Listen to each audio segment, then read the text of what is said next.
jiran dia dapat, nikmat jiran dia dapat. Jadi kita buat ibadat. Sudah tentu akhlak dia. Kita kat Mekah hati kita bersih tu kan. Mak bapak kita pada tempat yang sewajarnya. Bismillahirrahmanirrahim. Assalamualaikum warahmatullahi wabarakatuh. Alhamdulillahi rabbil alamin wa bihi nasta'in nahmaduhu wa nasta'inuhu wa nastaghfiruhu wa natubu ilayh. Allahumma salli ala sayyidina wa habibina wa syafi'ina wa zukhrina wa qurwatina wa maulana Muhammad sallallahu alaihi wasallam, summa ila arwahi azwajihi wa ashabihi wa tabi'in wa tabi'i tabi'ihim bi ihsanin ila yaumiddin. Allahumma iftah alaina hikmataka wa anshur alaina min khazain rahmatika ya arhamar rahimin. Allahumma rzuqna fahman nabiyyin wa hifdzal mursalin wa ilhamal malaikatil muqarrabin walhamdulillahi rabbil alamin. Thumma amma ba'd. Baik tuan-tuan rahimakumullah, mudah-mudahan kita dirahmati, dikasihi oleh Allah Subhanahu wa taala, dan ucap syukur kepada Allah Subhanahu wa taala kerana Allah masih lagi memilih kita di antara ribuan orang yang berada di sekitar ni untuk kita berada dalam rumah Allah Subhanahu wa taala, untuk kita berada dalam majlis ilmu taman syurga Allah Subhanahu wa taala.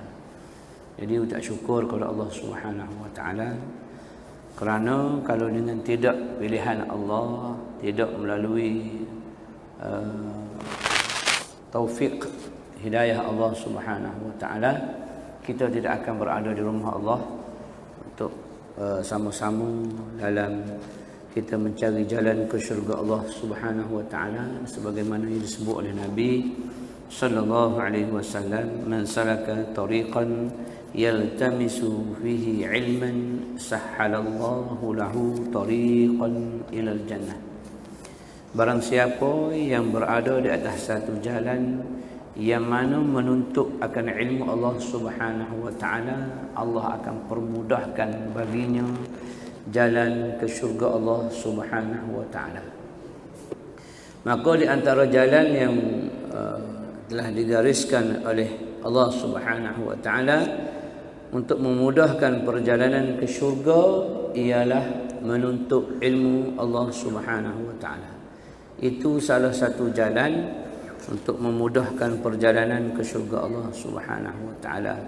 Maka ucap syukur, terima kasih, thank you Allah kerana memilih kita untuk sentiasa berada dalam taman syurga Allah Subhanahu wa taala, dan sentiasalah minta dengan Allah Subhanahu wa taala agar kita boleh beristiqamah untuk melakukan ibadah kepada Allah Subhanahu wa taala, sebagaimana kita boleh buat ibadat sepanjang Ramadan. Qiyam kita boleh buat Ramadan, sedekah kita ringan tangan sepanjang Ramadan, mata kita menatap Al-Quran sepanjang Ramadan, mulut kita dijaga daripada bercakap benda-benda yang tidak sepatutnya bercakap, dan semua panca indera kita jaga dan sebagainya sepanjang Ramadan. Maka begitulah hendaknya selepas Ramadan kita masih lagi istiqamah untuk meneruskan kesinambungan kebaikan, ketaatan sepanjang Ramadan kita buat selepas daripada Ramadan. Jadi syukurlah kepada Allah Subhanahu wa taala kerana kita terpilih. Ada juga di kalangan kita mungkin dekat dengan masjid, dengan surau, tapi tidak terpilih. Mungkin pada ketika dan saat ini sedang melihat buletin utama untuk menetapkan bilakah wukuf, hari wukuf di Arafah. Kerana baru ni puasa raya awal sehari. Kita pun sibuk dah dengan benda yang tak sepatutnya kita sibuk. Kerana urusan anak bulan, urusan apa, itu bukan urusan kita.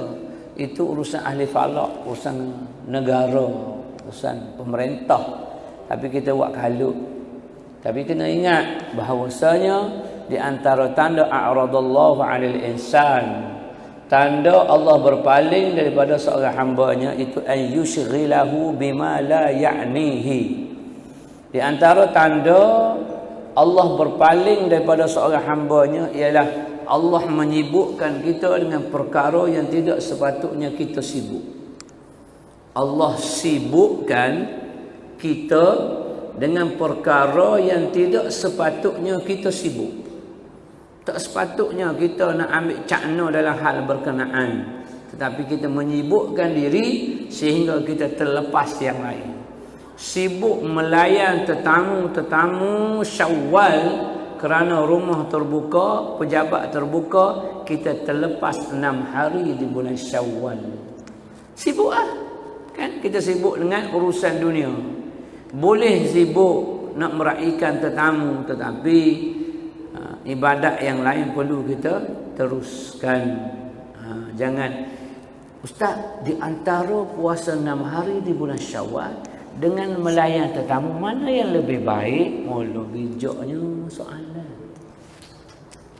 Hari ini layan tetamu, esok layan tetamu, habis 30 hari Syawal semua layan tetamu. Tak apa kan Ustaz, tak apa kan? Engkau soal, engkau jawab. Tak apa kan, tak apa kan. Kalau anak-anak kita bagi perdukan, gila. Kalau kata dah 6 hari, curilah mana-mana masa sepanjang Syawal. Allah test, Allah uji, Allah buka ikatan PKP 2 tahun lamanya. 2 tahun yang lepas, Alhamdulillah semua selamat 6 hari di bulan Syawal. Tapi lepas dilepaskan pada tahun ketiga ini tak berjaya. Hanya dapat 5 hari setengah je Ustaz. 5 hari setengah, bukan 6 hari. Dia tak kira 6, 5 je lah. Maka tidak masuk dalam sitan min Syawal. Maka rugi. Itu mana yushghilahu bima la ya'ni.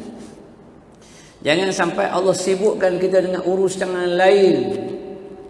Kita tinggalkan taman syurga Allah Subhanahu wa taala kerana ada urusan lain yang tidak berapa sibuk, yang tak sepatut kita sibuk pun. Saya takut. Dan kita takut, ulama-ulama telah menggariskan tanda Allah berpaling. Jadi kalau Allah berpaling, maksudnya Allah tak ambil peduli. Lantak engkau lah. Itu maksudnya. Macam kita tegur orang tak? Kita tegur. Akhirnya dia buat tak endah juga, buat tak tahu. Akhir sekali kita pun buat tak tahu. Biarlah dia. Dah tegur, dah hajak, dah pujuk, dah rayu. Apa lagi yang nak? Dengan bahasa kasar, dengan bahasa lembut, dengan pelbagai cara untuk kita dakwah. Tapi tak nak juga, tak apalah. Terserahlah kepada kalian sekalian. Jadi selagi orang tegur kita, selagi orang menyapa kita, yang ni apa yang kamu buat ni tak tepat, sebagainya. Takbir kamu tadi tak berapa tepat. Kalau ikut mazhab kita Syafi'i, Allahu Akbar mesti jelas. Di antara Allahu Akbar itu mesti nyata. Tak boleh diselangi dengan perkataan yang lain atau diam. Allah Akbar tak boleh. Maka kita terang kat dia. Maka selagi orang ambil cakna, berarti orang masih sayang kat kita. Orang pun mari bisik kat ustaz, Ustaz, tolong betulkan. Kami tak boleh nak betulkan sebab kalau kami tegur dia, banyak kali dah kami tegur dia melatah. Dia mau kata, akhir kali dia pun tak datanglah ke seorang ke masjid sebab dia tegur dan sebagainya. Dan kami nak tegur satu lagi, dia orang hebat Ustaz. Dia bukan orang biasa Ustaz, orang marhen tinggi Ustaz. Payahlah Ustaz nak tegur. Jadi pun kita tahu Ustaz pun tegurlah secara umum. Macam Hasan dan Husain, bagaimana nak menegur seorang tua yang ambil sembahyang tak sah. Lalu dia minta pakcik tu, uncle, pakcik, tolong tengok kami dua beradik ni nak ambil sembahyang. Mana satu yang paling betul? Ambil dengan sebaik-baik wudu. Ambil basuh tangan, kumur, istisak, masuk air, keluar air hidung. Tunjuk. Pakcik di antara dua ni, siapa yang lebih baik? Pakcik pun tengok. Dua-dua sama cantik. Dia pun teringatlah macam mana dia ambil wudu. Mana dia ambil wudu salah. Tak sampai ke hujung siku ni. Tu kaedah dia, kaedah untuk menegur. Jadi ada yang kata, tak apa, kita tegur tu. Kadang-kadang bila orang tak tegur tu, mana orang dah tak nak cakna kat kita. Selagi orang cakna kat kita, selagi orang bertanya khabar kat kita, berarti orang sayang. Tu adik-adik kita, Anak-anak kita kena dengar. Kalau ada orang-orang yang tegur kita, kenapa kau naik motor laju sangat ni bang? Tak sayang nyawa ke? Mana orang sayang kat kita? Kenapa dik pakai seluar pendek macam ni depan-depan orang ramai? Tak comel lah. Engkau tu perempuan contoh. Kita tegur maknanya orang masih sayang kat kita. Jangan kita ibu bapa pula. Peduli apa? Anak aku tahu dah. Dah. Kenapa nak tegur? Laki aku pun tak tegur aku.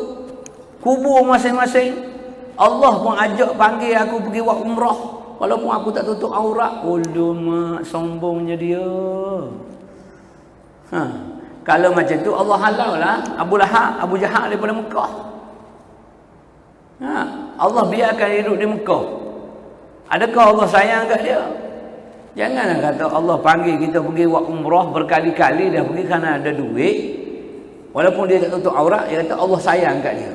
Ada benda namanya istidraj. Ada benda namanya ma'unah. Peringkat kita, kalau peringkat wali-wali karamah, para nabi itu mukjizah. Takut nanti kita termasuk dalam golongan mereka yang diberi istidraj. Makin jauh dengan Allah Subhanahu wa taala dengan nikmat yang diberikan, itu istidraj. Bagi-bagi nikmat makin jauh, bagi nikmat tak keluar zakat, bagi nikmat tak sembahyang, bagi nikmat itu istidraj. Yang telah Allah berikan kepada gemuluh Fir'aun, Haman, menteri Fir'aun, Qarun, orang kaya. Semua itu istidraj yang Allah berikan. Akhir sekali dihumban oleh Allah Subhanahu wa taala. Kerajaan yang paling besar hebat Fir'aun dihancurkan oleh Allah. Kayawan yang paling hebat ialah Qarun, dihancurkan oleh Allah. Menteri yang mendokong segala segala kejahatan, segala kezaliman pemerintah dia ialah Haman. Telah ditunjukkan oleh sejarah Islam ni, puak-puak ni. Dah ditunjukkan. Jadi apa nak belik ya? Sejarah dah menunjukkan. Akhir sekali apa jadinya? Semua dihumbankan oleh Allah Subhanahu wa taala. Itu istidraj. Jangan kita sampai Allah beri rezeki yang melimpah ruah dengan jual alat solek Mekah jutawan jadinya, tapi bercakap yang tidak sepatutnya, megah dengan memperagakan badannya di TikTok dan sebagainya. Allahu akbar. Bila ditegur oleh ustaz dan ustazah, dia tembak balik kubur masing-masing. Memanglah kubur masing-masing, tapi aku nak tidur dalam kubur, kau duk meraung menyusahkan aku. Itu maksud dia. Jadi selagi orang tegur, maknanya orang itu masih lagi sayang kat kita. Patut ucap terima kasih di atas peringatan yang diberikan kepada saya. Pak masa ni saya belum lagi.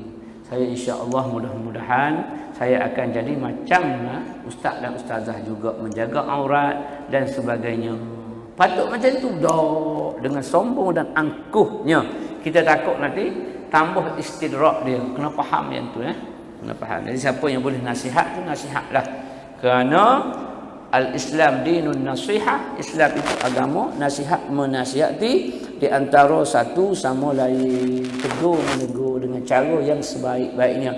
Tegur si A macam ni, tegur si B macam ni, tegur orang besar lagi macam ni kaedah, tegur kerajaan macam ni kaedah dia. Mesti ada kaedah-kaedah. Tak boleh biarkan kalau kerajaan yang memerintah itu teruk, aniaya, zalim, jangan biarkan. Kita kena menegur dia dengan kaedah yang terbaik. 5 tahun sekali kaedah menegur dia. Tu teguran kaedahnya. Kena ada kaedah. Kau tak kena kaedah tak boleh. Jadi insya-Allah mudah-mudahan kita sentiasa dalam rahmat kasih Allah Subhanahu wa taala dan redha Allah apa yang kita buat. Apa guna berpakaian yang cantik kalau Allah tak redha? Apa guna kaya yang melimpah ruah tapi Allah tak redha? Apa guna pangkat yang besar, status yang tinggi di sisi manusia tapi Allah tak redha? Kita nak apa yang kita buat dalam redha Allah Subhanahu wa taala. Kaya redha Allah. Status kedudukan yang mulia pada manusia, datuk, Tan Sri dan sebagainya, tapi Allah redha. Pakaian yang cantik Allah redha dan sebagainya. Maka carilah redha Allah Subhanahu wa taala. Baik. Kita sambung kitab idaman penutup jilid yang kedua dalam membicarakan bab muamalah ijarah. Ijarah sewaan ataupun upahan. Ujurah ini kalau siapa pergi ke Mesir, Arab Saudi, belah-belah Arab tu, dia akan tulis itu ujurah, kereta ujurah, kereta sewa. Sayyaratul ijarah atau ujurah, kereta sewa. Maksudnya kita sewa mana? Bukan kita sewa. Kita tak sewa kereta tu, kita naik bayar tambang. Naik bayar tambang tu sewa lah tu, seolah-olah kita sewa pemandu dia tu. Jadi kita bayar upah, itu namanya ujrah. Ujrah tu duit yang kita bagi. Ujarah itu ialah sewaan ataupun upahan. Sama lah tu. Kita kata, dok saya tak sewa. Sebab pandangan kita, sewa ni kita ambil, kita bayar, kita bawa sendiri. Itu baru sewa. Itu pahaman kita. Sebenarnya sewa lebih luas. Kita naik kereta sewa. Mana kita sewa kereta? Kita sewa kereta dengan pemandunya sekali. Untuk bawa kita ke satu-satu destinasi Grab dan sebagainya. Itulah dia. Itu dikira sebagai al-ijaratun. Faham itu? Maksud ijarah itu ialah sewaan ataupun upahan. Ia terbahagi kepada dua bahagian. Yang pertama, al-ijaratul ainin, iaitu sewa barang yang ditentukan seperti rumah dan sebagainya. Saya sewalah rumah awak ni sebulan dengan bayaran RM1,000. Tu maksudnya sewa ada ain, iaitu sewa barang. Kata dia sini tak ada dalam pandangan ulama, tak ada sini. Berkata Imam Nawawi dalam Syarah Muhazzab bahawa khilaf yang berlaku pada jual beli mu'atah berlaku juga pada sewaan gadaian dan hibah. Tak ada lagi. Yang kedua, ijaratu ala zimmah, sewaan ataupun upahan ala zimmah, dalam tanggungan. Tadi barang sebiji ni, barang ni, yang ni pula dalam tanggungan. Apa maksud dia? Iaitu sewa binatang dan sebagainya yang disifatkan dengan sesuatu seperti mengangkut barang. Kita sewa kenderaan ni untuk ambil manfaat dia, iaitu sewa binatang ambil manfaat dia. Apa manfaat? Iaitu mengangkut barang, memindahkan barang, mengisar tepung. Itu betul fi zimmah, dalam kekuasaan. Bukan kita nak binatang tu, tapi kita nak tenaga dia, kita nak usaha dia, kita nak pekerjaan dia. Itu namanya zimmah. Jadi kalau rumah tadi kita ambil rumah tu sebiji, kita sewa rumah tu. Yang ni sewa manfaat daripada barang ataupun dalam tanggungan barang berkenaan. Dan dimestikan pada tanggungan orang yang diupah mengerjakan sesuatu seperti menjahit, membuat bangunan dan sebagainya. Kita tak nak orang tu, tapi kita sewa usaha dia, kerja dia. Itu namanya ijaratu ala zimmah. Ini dalam bahasa kitab. Kemudian ujrah, sewa atau upah itu pula terbahagi kepada dua bahagian. Tadi ialah ijarah, sewaan atau upahan. Ini ujrah, barang tu, duit ke, apa mula yang kita nak bagi. Kata dia yang pertama sebagai upah, iaitu mu'ainah, upah yang ada, ditentukan atau ditunjukkan. Upah yang nampak, upah yang ada, iaitu yang ditetapkan, yang nampak, sebiji-sebiji, seketul-seketul. Upah apa dia? Duit ringgit. Upah apa dia? Duit rial Saudi. Upah apa dia? Itu ada barang. Yang kedua, upah atas zimmah, pada tanggungan yang dijanjikan. Apa dia? Iaitu upah dalam bentuk barangan yang lain. Contoh, saya sewalah rumah awak ini dengan tanggungan saya, setiap bulan saya akan menjahit pakaian untuk awak sebanyak 5 helai contohnya. Itu dalam tanggungan dia. Bukan yang tadi nampak biji duit, sebiji duit 800, 1000. Ni bukan. Tapi pekerjaan. Saya sewa rumah awak ini dengan bayarannya ialah saya kerjakan padi awak sebanyak 2 relung ini sepanjang tahun. Ataupun saya sewa rumah awak ini dengan kadar saya menjaga kebun awak sepanjang tahun. Tak nampak duit, tapi usaha dia jaga kebun. Kalau dia upah orang lain pun sama juga. Tetapi orang ni duit tak ada. Dia kata, aku tak ada duit nak sewa rumah kau. Tapi aku ada tenaga. Aku boleh jaga kebun kau dengan syarat aku boleh duduk rumah kau.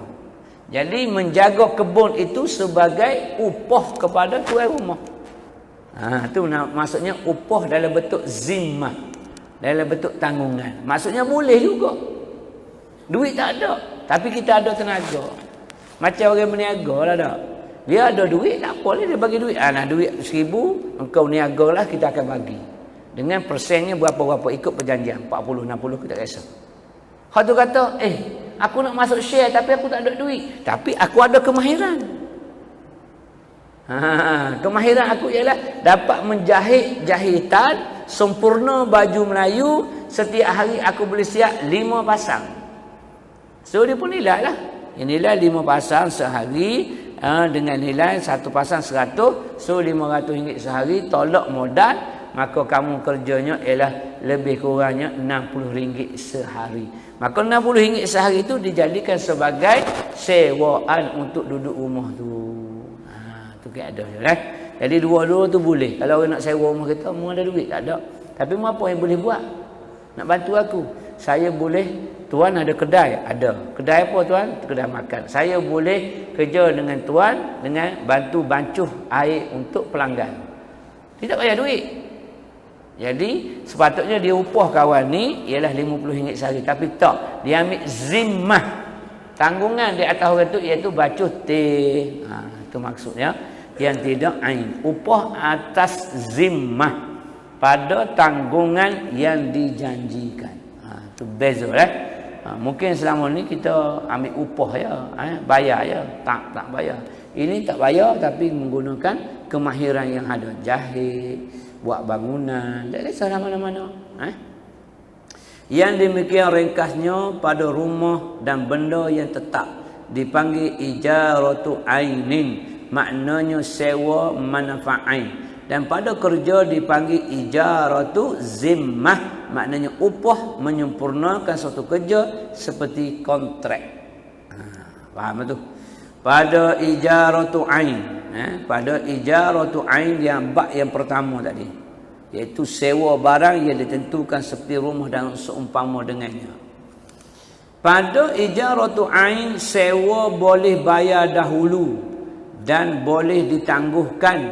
Dan pada ijaratu zimmah upah disyaratkan bayar dahulu dalam majlis akad kerana ia macam jual salam. Ingat jual salam dulu. Jual salam ialah tempah. Saya ingin menempah pakaian untuk hari raya haji ini dengan baju Melayu tekok Musa atau baju Melayu Johor dengan bayaran sekian-sekian. Kena ada dalam akad. Maksudnya pekerjaan yang dia nak buat itu mesti ada dalam akad dengan jelas. Seperti jual salam. Tuan-tuan duk beli sekarang ni online. Beli online. Barang tak nampak hanya pada gambaran sahaja. Adakah sah? Dia balik kepada jual salam. Syaratnya mesti digambarkan dengan sebenar-benar. Kalau saiz berapa saiz dia, kalau berat berapa berat dia, kalau kain jenis cotton ke jenis apa, kena sifat dia satu persatu supaya tidak berlaku gharar, tidak berlaku penipuan. Islam jaga sangat takut menipu. Sebab muamalah ni sebenarnya untuk menghubung kaitkan supaya orang makin jadi akrab. Kita beli dengan orang akan baik dengan kita. Saya jual lah ni, saya beli. Bang minta kurang sikit bang boleh tak? Ambil berapa? Ni harga berapa ni? Harga ni RM11. Kalau jual ke orang lain ayam sekilo. Tapi kat awak saya jual RM10.90. Contohlah kan. 10 sen. Yang itu yang menyebabkan dia jadi baik interaksi dia. Sebenarnya. Tapi kalau ada gharar, bukan dia jadi baik. Dia jadi nak marah. Jadi bermusuhan. Sebab ada gharar. Siap pesan lagi. Jangan pergi beli kedai. Menipu hangit. Nipu. Capur makanan hak baik duk atas, hak buruk duk bawah. Di Arab memang berlaku. Saya duduk Mesir, beli buah anggur, kita pun ambil kat depan. Dia duduk atas ni. Dia duduk atas meja gini. Bakalah dia duduk tinggi. Kita duduk bawah tu. Macam ni. Dia pun ambil, kita pun ambil. Depan tu buah anggur banyak ni. Comel-comel buah anggur dengan tangkai-tangkai lagi. Kita pun ambil. Kilo wahid kan riyal. Ya murah lah. Ya 1 junaihat. Lebih kurang 80 kita sekilo. Murah je. Kita pun ambil. Kam kilo? Berapa kilo nak? Dia kata, Isnin 2 kilo. Kita pun ambil cantik Allah kat dia. Dia pun ambil letak. Ada penimbang. Ambil letak dia penimbang. Dalam mangkuk penimbang tu ada dah hak buruk. Sebab dia penimbang dia zaman dulu, dia kira batu macam ni. Batu 1/2 kilo, batu 1/4 kilo, batu sekilo, batu 2 kilo. Berat satu batu. Sekilo. Kita pun letak buah. Buah tu kita kata, kilo, itu ni kilo. 2 kilo. Dia pun tak buah. Tak buah. Ada dah buruk bawah ni. Jadi dia letak hak buruk, hak elok atas. Baru dah letak batu. Dia pun letak batu. Dia pun naik sikit. Tak cukup lagi. Dia pun tambah. Kan mana suaya sikit lagi tu. Dia pun tambah. Dia pun tak batu. Okey. Itu ni kilo. Masih? Malaysia? Itu ni kilo. Kau tu kami suaya. Ambil sikit lagi. Kita ambil lah 4-5 biji. Tambah. Ziyadah. Baiknya dia ni kita kata tak. Dia pun ambil makuk ni. Sebuah alat plastik. Dia bukan alat plastik. Alat kertas. Beg kertas. Warna koko. Warna kelabu. Macam beg anak ayam. Dia kita beli ayam kan dulu. Dia buah lah tu. Macam tu. Tak nampak isi dalam. Balik kat rumah. Buah alat singki. Nak makan. Separuh tu busuk. Tu harap. Arak. Padahlah Nabi turun di Mekah. Ada di tanah Arab. Sebab menipu hangit. Dalam menipu hangit pula. Tak boleh makan dua-dua. Dah menipu hangit lagi tak boleh makan. Tu. Itu buah anggur tu. Dalam timbang tu. Ni. Menipu sukatan ni. Sebab tu ayat Quran turun dalam bab mizan ni. Timbangan ni. Dan yang tak masuk akal lagi ya. Saya rasa orang Malaysia tak terima akal.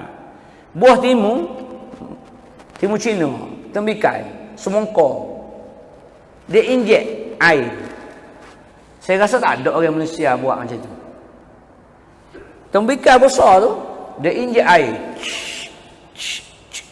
Sepatutnya 5 kilo, dia akan jadi 6 kilo. Dia pun timbang. Elok. Dia pun belah sikit. Tunjuk. Hamar, merah. Kuais, tamam, miyah, air masih. Pak bubuh. Balik belah, serak. Air dalam. Yang tu tak tahan 2-3 hari, memang out. Dia injek pakai picak gari. Tak tergambar dalam kepala kita orang Malaysia. Untuk menipu, masukkan air dalam tembikai.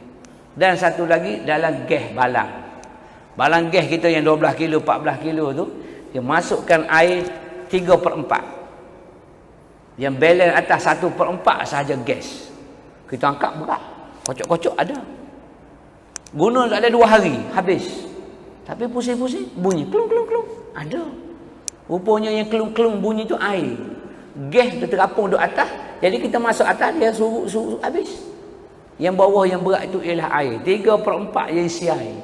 Ambubah bil muyah dia panggil. Gas dengan menggunakan air. Guling-guling-guling berat. Panggil sekali. Buka kepala. Keluar air. Baru kita dah tengok. Rasanya penipuan. Sebab tu Islam jaga sangat supaya tidak berlaku gharar, penipuan dalam muamalah, jual beli dan sebagainya. Itu sebab dia. Kita tak nampak, tak ada rasa. Ada gas rumah kita, ada air. Ada lembapan air tu memang ada, tapi tak adalah 3/4 tu air, 1/4 gas. Cuba tak percaya boleh buat kat rumah. Boleh tahan bulan-bulan tempat kita. Gas dia murah je, RM6, RM7, RM8 je. Tapi air dah 3/4. Siapa yang duduk sana sekarang, wallahualam lah. Sebab tu bila saya tengok dalam kitab-kitab ni, ambil berat cakna sangat dalam bab gharar, kerana memang betul berlaku di tanah Arab ada gharar yang begitu besar dalam perniagaan. Itu Arab. Kalau tuan-tuan pergi ke Indonesia, tuan-tuan makan tengok. Dia akan berbeza orang luar daripada rakyat tempatan. Pasti berbeza. Kita pergi makan 8 orang, 2 flight Mega. Satu kepala RM150 Malaysia. Ringgit Malaysia. Satu kepala.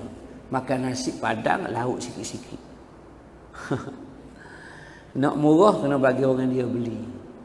Pergi makan kat lain, dia dapat murah. Hampir separuh harga. Tuan-tuan tak perasan sebab pergi ke sana duit kita mahal, duit dia murah. Tu tak perasan. Convert balik, keluarlah hasil dia. Makan sampai 3-4 juta. 1 juta berapa sekarang ni? 300. 1 juta. 3 juta, 4 juta makan. 4 juta makan. Cuba kira lah berapa? Oh, kalau kita perhati itu wallahualam adakah gharar ataupun tidak.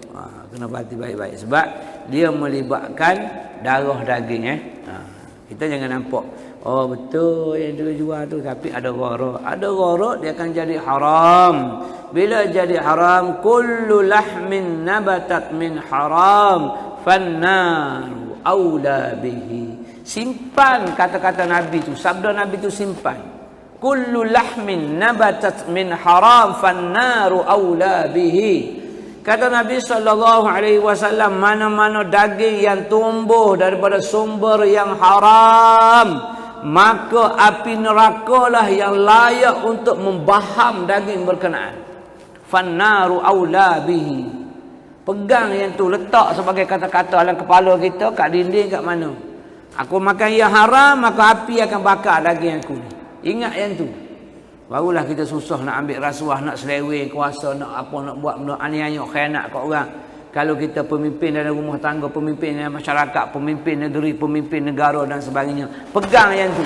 Kalau aku tipu, aku khianat kepada orang di bawah aku, anak, isteri aku dan sebagainya, daging itu akan tumbuh daripada yang haram, maka api neraka akan sambar diri aku, akan makan daging itu. Kalau aku jadi orang besar dalam negeri sebagai yang berhormat, kalau aku khianat kepada orang di bawah aku akan dibakar, daging-daging itu akan dibakar. Kalau kita atas lagi pun kena ingat. Barulah dia jadi aman damai macam mana baginda Rasul sallallahu alaihi wasallam merintah. Sampai rakyat tak berani, tak tergamuk nak mengadu kepada Nabi sallallahu alaihi wasallam kerana kesusahan Nabi sendiri. Nabi hidup susah. Dia Perdana Menteri, dialah Menteri Keuangan, dialah Panglima Perang. Tetapi batu di perutnya, ada 3 ketul batu dalam peristiwa Khandaq. Duk gali parit Khandaq nak perang orang musyrik itu, ada 3 ketul batu di perut dia. Sahabat ada seketul batu. Bila nak pindahkan satu ketul batu yang besar di tengah-tengah Khandaq, tengah-tengah parit itu, sahabat tak mampu. Nak kalih. Kalau kita zaman sekarang, kita ambil excavator ke, nak kalih. Tiba-tiba excavator tak dapat. Pasti kita kata, ada hantu yang jaga. Panggillah ustaz Tok Bama tu untuk halihkan. Tak bergerak juga. Besar. Akhir sekali pasal. Buat aliran kot lain. Tak akan lalu kot batu. Batu tu akan dipuja. Dia akan jadi Tuhan kepada orang India. India akan dibuat kuil dia kat situ. Kerana batu yang keras. Mana ada batu lembut? Batu keras. Oh, tebang pokok itu, chainsaw kita putus. Tak hidup dah. Chainsaw mata berkarat memang lah. Pergi tengok, betul-betul chainsaw. Bismillahirrahmanirrahim, perang. Patah dia lah. Dok ada hantu jaga, jin yang jaga. Jin pun tengok chainsaw, dia pun takut kena kaki dia putus. Dia ingat kau tak takut ke? Tapi oleh kerana kita percaya dia yang berkuasa daripada Allah Ta'ala, dia pun rasa hebat. Itu sebenar. Jadi ya Rasulullah, batu tak boleh nak alih ya Rasulullah. Rasulullah pun pergi, ikat jubah dia, letak belakang dia. Rasulullah pun geser belakang dia, bergeraklah batu. Ketika akad jubah itu, ternampaklah 3 biji batu berada di perut Nabi sallallahu alaihi wasallam. Berlari Abu Ayyub Ansari balik ke rumah dia. Sebab dia tahu bila 3 ketul batu di perut, bermakna Nabi dah 3 hari tak makan. Balik kat rumah tengok-tengok ada anak kambing muda dengan tiga tangkai daripada gandum. Gandum setangkai tu besar setangkai dia. Tiga tangkai ni maknanya dia tumbuk untuk dijadikan roti kering untuk dimakan. Sembelih dia buat sup, tinggal kat isteri dia, bisik kat Rasulullah, ya Rasulullah, habis sembahyang zuhur nanti pakatlah AJK ni kita pergi makan. Kat rumah saya sembelih kambing sebab Rasulullah tak makan 3 hari. AJK surau je dia ajak. Furqan, bendahari, SU, pengusi. Penasihatlah seorang lagi. 4 orang aja. Tapi Rasulullah lepas sembahyang naik atas batu tu, wahai penggali khandak, Ayub telah ajak pergi makan sup kambing di rumah dia dengan roti. Wah. Dengan kambing kita sanggup tak puasa 6 tu. Kami bakar. Sanggup buka puasa dah 10-12 dah. Sanggup lagi tak kambing punya puasa. 1000 pergi. Yang gali khandak itu dikatakan hampir 1000 orang. Rasulullah kata kau jangan usik makanan kat dapur, biar aku yang sendukkan. Rasulullah pun senduk. Masuk sup bagi roti, masuk sup bagi roti. Semua dah sudah alhamdulillah. Balik semula ke khandak. Dia pesan, wahai Abu Ayyub, inilah bahagian kau yang masih ada. Jadi ingat kau tak ada apa dah. Buka penuh, roti masih lagi penuh. Boleh bagi lagi kepada jiran-jiran. Itu mukjizat kita katakan. Tak apalah, mukjizat. Nak ceritanya Nabi SAW ni lebih daripada rakyat biasa, lapar dia, susah dia. 3 hari orang ada seketul batu, orang lain tak ada batu pun buka perut. Maksudnya kenyang. Tapi pemimpin negara Muhammad bin Abdullah Rasulullah SAW pada ketika itu ada 3 ketul batu. Maknanya dia tak makan lebih lama daripada rakyat. Macam mana rakyat rasa nak mengadu tak tergamuk, nak buat khianat kepada pemerintah pun tak tergamuk. Sebab dia tengok Allah, Rasulullah sendiri, Allah jeng kita ni. Aduh, dia pun naik basikal, takkan kita nak naik peratus saga. Maksudnya gitulah. Dia lebih rendah daripada kita, tak tergamuk. Ya Allah.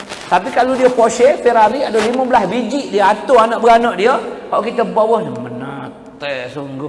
Allah, duit gaya 500 riyal pun nak kena boster. Macam-macam ada kepala kita. Tu. Kena tiru lah. Kena tiru Rasulullah sallallahu alaihi wasallam. Baik. Ijaratul ain. Ini sebab ada gharak tadi Sewa boleh bayar dahulu dan boleh ditangguhkan. Nak bayar seteru, tangguh. Arab Saudi sewa rumah dia kena bayar setahun. Dia tak bagi bayar bulan sebulan. Perjanjian bayar setahun. Kalau sewa 1,000 setahun, 12,000 tak. Kalau janji perjanjian 2 tahun, bayar 2 tahun terus. Jadi kalau tuan nak lari ya. Dah bayar dah. Tengok dia cerdik. Kita ni hak lari daripada rumah sebab bayar bulan-bulan. Hak deposit dia nak lari, deposit tu dia dah makan dah sebulan. Bulan lagi, sikit lagi lah, lambat sikit payment ni. Masuk bulan ketiga, dia lari. Selesai. Sewa tak bayar, deposit lenyap. Tinggallah bil, beribu-ribu kita kena bayar. Itu penyakit sewaan di Malaysia. Saudi tak. Bayar setahun. Tu, disaji yang berada di software tu. Setahun 1.3 juta kena bayar. Jadi bila PKP 2 tahun, mana mampu dia. So, batalkan perjanjian. Habis, tinggal. Ikhwan dia tengah repair sekarang. Ikhwan tengah repair, nak ambil alih tempat disaji. Tak tahulah berapa. Dulu nasi lemak, ikan bilis 3 ekor, telur sebiji, belah 17 ringgit.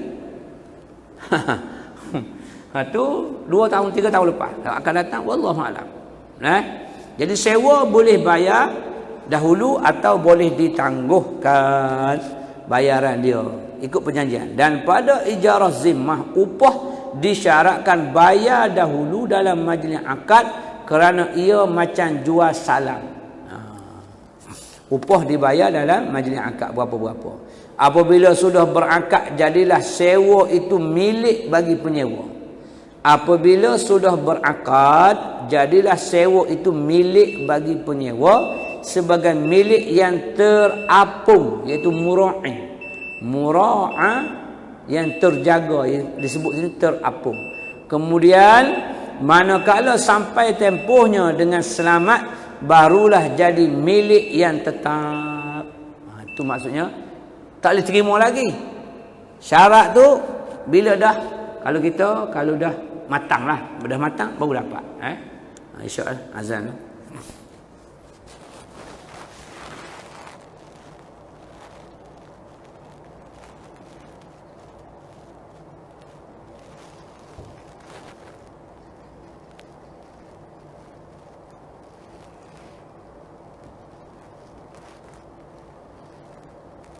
Allahu Akbar, Allahu Akbar.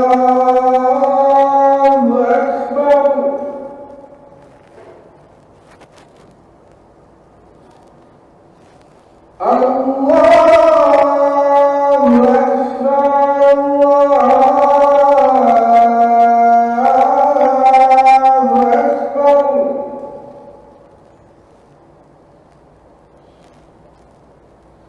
Asyhadu an la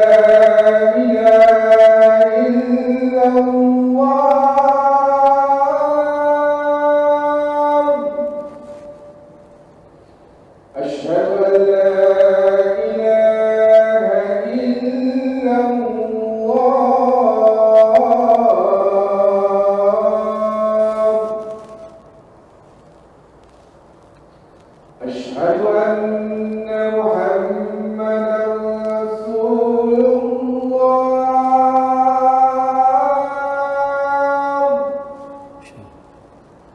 أشهد أن محمدا رسول الله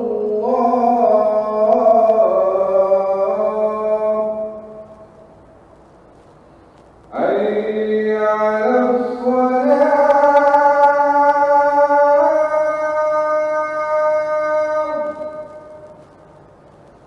حي على الصلاة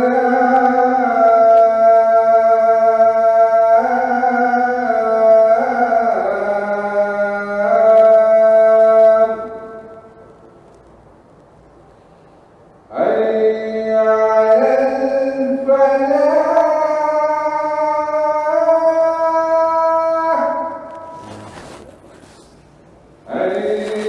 على الفلاح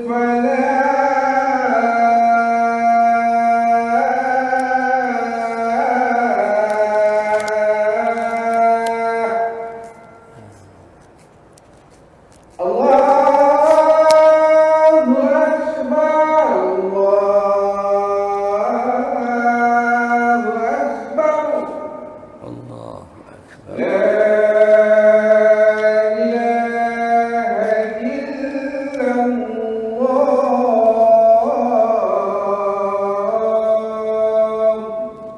La ilaha illallah. Allah wa syarr wa ba'sa wal faizin.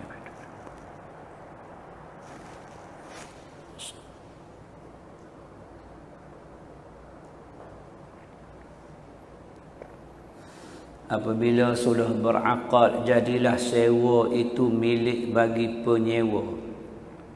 Bila berlaku akad, jadilah sewa itu milik bagi penyewa sebagai milik yang terapung, mura'a. Kemudian manakala sampai tempohnya dengan selamat, barulah jadi milik yang tetap. Terapung ni masih tergantung-gantung lagi. Selagi tak dapat manfaat dia, maka tak boleh jadi milik dia. Aku sewa rumah kau dengan harga 800, belum lagi masuk, tak boleh jadi hak milik lagi. Biar kita tengok rumah bersesuaian, setuju, barulah jadi milik kepada penyewa. Jadi miliknya itu setelah orang yang menyewa menerima barang yang disewa. Dia terima barang dia dah. Kalau manfaat, dah terima manfaat. Kalau barang dah terima. Barulah. Jadi, atau telah disogokkan. Maksud disogok ni bukan dirasuahkan lah. Dipaksa ambil. Sogok ni mana dihulur lah. Tetapi dia enggan menerimanya. Atau telah disogokkan. Diberikan dengan sungguh. Itu sogok. Ambil lah ni, kena ambil ni. Jangan tak ambil. Itu maksudnya disogokkan. Tetapi dia enggan menerimanya kerana kegunaan barang itu telah terlepas ke tangan yang menyewa. Dia tak nak sebab barang itu telah sampai kepada tangan yang menyewa. Sampai ke orang itu dah. Belum dapat kat dia, tapi orang itu dah ambil. Tentang enggan menerima itu kecuaian daripadanya. Itu sebab kecuaian. Jadi kalaulah bukan kerana kecuaian penyewa, maka dia kena terimalah ni sebab cuai dia. Bagaimana telah dinyatakan bahawa sewa atau upah itu hendaklah diketahui qadarnya, jenisnya dan sifatnya, melainkan jika sewa atau upah itu ada di hadapan keduanya ketika itu cukup atau memada dengan dilihat.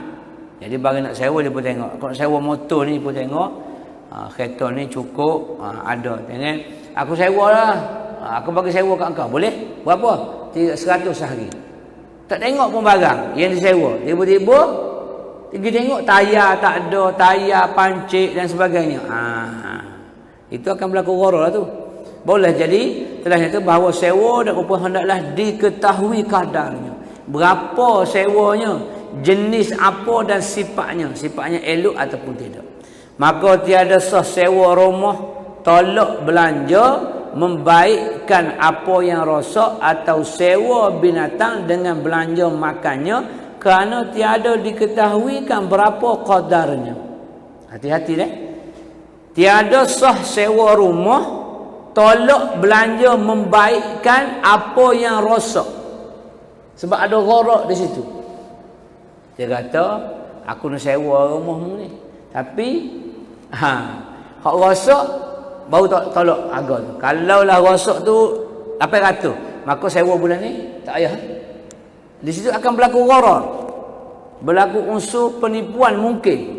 Penyewa yang menyewa tadi mungkin dia kata rosak 800, walau rosak 300 je. Kena hati-hati tu. Sebab kena tahu qadar yang kita nak sewa tu. Takut nanti ditipu oleh orang yang menyewa. Jadi tidak sah sewa. Kalau main tolak belanja, membaikkan apa yang rosak atau sewa binatang dengan belanja makannya. Maknanya, aku sewa binatang kau, iaitu sewaannya untuk minggu ni, qadar makan binatang tu. Qadar binatang makan, kita tak tahu berapa. Yang tak tahu berapa tu yang menyebabkan berlakunya gharar. Kerana tiada diketahuikan berapa qadarnya. Hati-hati. Ada ni kita buat sewa rumah. Berapa sewa ni? Kita tolak repair, apa kira sewa. Jangan. Takut nanti adanya gharar. Kecuali kita tahu dah. Okey, pintu tu harganya 300, upah dia RM50. Dah ada dah tukar nak buat ni. Kontraktor yang nak buat dah ada dah. Kontraktor kata kadarnya 300 campur dengan upah 50, 350. Itu clear. Itu clear sebab dah ada buktinya. Demikian juga upah mengulit dan menyiang kambing. Mengulit ni buang kulit lah. Dan menyiang kambing ditolak dengan kulitnya, iaitu kulit jadikan upah. Berapa upah ni? Harga kulit tu. Kulit yang duk siang tu, tu dah upah dia. Dan upah mengisap gandum tolak daripada tepungnya. Berapa tepung yang mu dapat, kita akan tolak situ lah sebagai upah. Kerana tiada diketahuikan tebal nipis kulit itu. Kulit tebal harga dia mahal sebab dia kira kilo. Kalau kulit tu nipis harganya murah, maka tidak diketahui yang sebenar berapa upah dia. Itu jadi gharar tu. Dan tiada diketahuikan kadar tepung itu. Tak tahu banyak mana yang dapat. Dia kisah 3 tangkai dapat berapa, tak tentu. Sebab ada tangkai yang gemuk, ada dan tu yang hampa. Padi itu yang tak berenah. Gandum ada juga yang kosong. Tengok banyak cantik tak? Tapi dalam setangkai tu ada 1000. Daripada 1300 yang tak terpakai. Gitu. Jadi berlaku di sana penipuan ataupun gharar. Dan lagi belum ada kuasa membayar sewa atau upah ketika itu juga. Jadi tak ada nak bayar. Segera. Hanya qadar gandum, qadar kulit kambing, maka perbuatan itu tidak sah menyewanya. Sekiranya tiada disebut sewa ataupun upah itu dalam akad tunai atau tertangguh, hukumnya adalah ditanggungkan atas tunai, kecuali jika disyaratkan bertangguh ketika itu barulah jadi bertangguh. Maksudnya kalaulah tidak disebut sewa ataupun upah itu dalam akad tunai ataupun tertangguh, diam dia tak tahu. Secara tunai ke hutang. Diam. Hukumnya adalah ditangguhkan atas tunai. Ditanggungkan atas tunai. Maka dikira tunai. Kecuali jika disyaratkan bertangguh, ketika itu barulah jadi bertangguh. Kalau diam tak sebut berapa, dia diam je, maka dikira tunai. Jadi kena bayar cash. Bayar tunai, tak boleh nak kita tangguhkan sekian kerana tidak dinyatakan dalam akad. Tetapi kebiasaannya kita akan nyatakan dalam akad.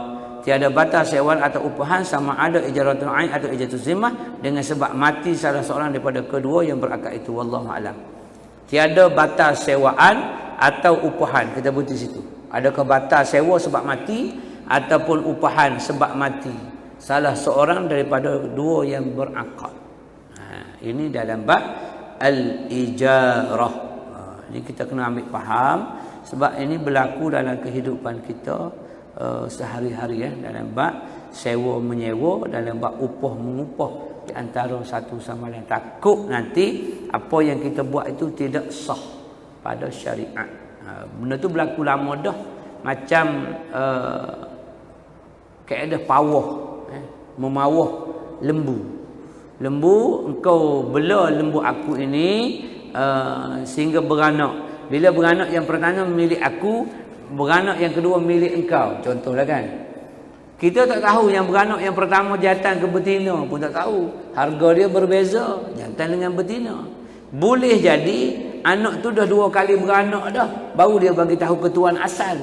Sebab tu ada juga pandangan ulama memawah lembu atau kerbau atau binatang ternak dengan dikira upah itu anak daripada yang dilahirkan, ada dikira tidak sah sebab ada gharar. Banyak berlaku di kampung-kampung. Kaedah memawah pawah. Faham tak pawah tak? Ada banyak berlaku. Takut berlakunya gharar. Tapi reda meredai. Lembu tak beranak lagi. 5 tahun dah mau belah. Beranak mapuh. Dia kata mati. Padahal 3 ekor dah dijual raya korban. Bahasa baik. Tak menipu. Yang Islam nak jaga ni. Setengah ulama kata pawah tu ada syarat-syarat dia. Jadi macam ijarah jugalah, sewaan dan upahan ni mengikut syarat-syarat yang tertentu supaya apa yang kita buat itu sah. Kalau tidak sah, maka batallah sewa menyewa. Bila batal, tidak sah. Bila tidak sah, duit tu macam mana? Jadi upah sewa yang haram. Takut masuk kullu lahmin nabata min haram fannaru aula bihi. Takut masuk dalam tu. Wallahu alam. Jadi insya-Allah mudah-mudahan kita akan sambung lagi bab ijarah mengenai orang yang menyewa dan mengupah itu kalau mati salah seorang daripada keduanya. Adakah sewa yang dijanjikan sebulan, setahun itu terbatal atau bagaimana? Wallahu alam. Mudah-mudahan kita sentiasa rahmat kasih Allah Subhanahu wa taala dan redha Allah Subhanahu wa taala. Aqul qauli hadza wa astaghfirullahaladzim. Assalamualaikum warahmatullahi wabarakatuh.